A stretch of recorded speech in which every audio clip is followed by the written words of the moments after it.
ನಮಸ್ತೆ ಟಿವಿ 20 ಕನ್ನಡ ವಾಹಿನಿಗೆ ಸ್ವಾಗತ. ಸಂವಿಧಾನ ಶಿಲ್ಪಿ ಮಹಾಮಾನವತಾವಾದಿ ಬಾಬಾ ಸಾಹೇಬ್ ಡಾಕ್ಟರ್ ಬಿ.ಆರ್. ಅಂಬೇಡ್ಕರ್ ಅವರ 134ನೇ ಜಯಂತಿಯ ಅಂಗವಾಗಿ ವಿಧಾನಸೌಧದ ಭವ್ಯ ಮೆಟ್ಟಿಲುಗಳ ಮೇಲೆ ಸೋಮವಾರ ನಡೆದ ಸಮಾರಂಭದಲ್ಲಿ ಡಿಸಿಎಂ ಡಿಕೆ ಶಿವಕುಮಾರ್ ಅವರು ಮಾತನಾಡಿದರು. ರಾಮನ ಬಂಟ ಆಂಜನೇಯ ತಂದೆ ದಶರಥ ಮಹಾರಾಜ, ಎಲ್ಲೂ ಕೂಡ ಇದು ರಾಮನ ತಂದೆ ದಶರಥ ಮಹಾರಾಜ. ರಾಮನ ತಂದೆಯ ವಿಗ್ರಹ ಎಲ್ಲೂ ಇಲ್ಲ, ಆದರೆ ರಾಮನ ಬಂಟ ಆಂಜನೇಯನ ವಿಗ್ರಹ ಎಲ್ಲ ಕೂಡ ಇದೆ. ಯಾಕೆ? ಆಂಜನೇಯ ಒಬ್ಬ ಸಮಾಜ ಸೇವಕ.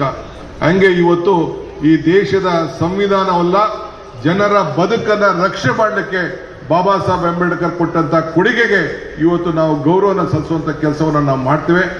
ಇದನ್ನ ಉಳಿಸ್ಕೊಂಡು ಹೋಗೋಣ, ಬೆಳೆಸ್ಕೊಂಡು ಹೋಗೋಣ. ಇಡೀ ಸರ್ಕಾರ ಅವರ ಆಚಾರ ವಿಚಾರಗಳಿಗೆ ಬದ್ಧವಾಗಿದೆ ಅನ್ನೋ ಮಾತನ್ನ ಹೇಳಿ, ನಿಮ್ಮೆಲ್ಲರೂ ಕೂಡ ಬಹಳ ಏನೇನು ಹಿರಿಯರು ಯುವಕರು ಎಲ್ಲರೂ ಕೂಡ ಏನು ಬಂದಿದ್ದೀರಿ, ನಿಮ್ಮ ಬದುಕನ್ನ ಹೊಸ ಕಟ್ಕೊಳ್ಳುವಂತ ಕೆಲಸ ಮಾಡಬೇಕು, ಸಮಾನತೆಗೆ ತಾವು ಶಕ್ತಿಯನ್ನು ತುಂಬಬೇಕು ಅಂತ ಹೇಳಿ ತಮ್ಮೆಲ್ಲರಿಗೂ ಶುಭ ಹಾರೈಸಿ ನನ್ನ ಮಾತು ಮುಗಿಸ್ತೀನಿ. ಎಲ್ಲರಿಗೂ ನಮಸ್ಕಾರ. ಸಿಎಂ ಸಿದ್ದರಾಮಯ್ಯ, ಸಚಿವರು ಆದ ಪರಮೇಶ್ವರ್, ಮಹದೇವಪ್ಪ, ಕೆಎಚ್ ಮುನಿಯಪ್ಪ, ವಿಧಾನ ಪರಿಷತ್ ಸಭಾಪತಿ ಬಸವರಾಜ ಹೊರಟ್ಟಿ, ಸಂಸದ ರಾಧಾಕೃಷ್ಣ, ಶಾಸಕರು ಆದ ರಿಜ್ವಾನ್ ಅರ್ಷದ್, ಸಲೀಂ ಅಹಮದ್, ನಜೀರ್ ಅಹಮದ್, ನರೇಂದ್ರ ಸ್ವಾಮಿ, ಮಾಜಿ ಸಚಿವರು ಆದ ಎಚ್ ಆಂಜನೇಯ, ಬಿ ಸೋಮಶೇಖರ್, ಅಂಬೇಡ್ಕರ್ ಅಭಿವೃದ್ಧಿ ನಿಗಮದ ಅಧ್ಯಕ್ಷ ಮಾಜಿ ಮೇಯರ್ ಸಂಪತ್ ರಾಜ್ ಮತ್ತಿತರರು ಉಪಸ್ಥಿತರಿದ್ದರು.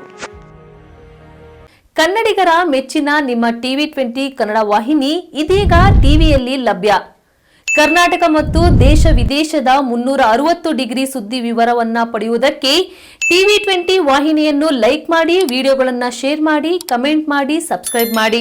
HCN ಕೇಬಲ್ 842 ನಂಬರ್ನಲ್ಲಿ ಹುಕ್ಕೇರಿ ತಾಲೂಕು ಹಾಗೂ ಸಂಕೇಶ್ವರದ ಸುತ್ತಮುತ್ತಲಿನ ಹಳ್ಳಿಗಳಲ್ಲಿ ಲಭ್ಯ. PCN ಕೇಬಲ್ 129 ನಂಬರ್ನಲ್ಲಿ ಹಾರುಗೆರೆ ಸುತ್ತಮುತ್ತಲಿನ ಹಳ್ಳಿಗಳಲ್ಲಿ ಲಭ್ಯ. ರಾಯಬಾಗ್ ಡಿಜಿಟಲ್ ಚಾನೆಲ್ ಕೇಬಲ್ 80ನೇ ನಂಬರ್ನಲ್ಲಿ ರಾಯಬಾಗ ತಾಲೂಕಿನ ಸುತ್ತಮುತ್ತಲಿನ ಹಳ್ಳಿಗಳಲ್ಲಿ ಲಭ್ಯ.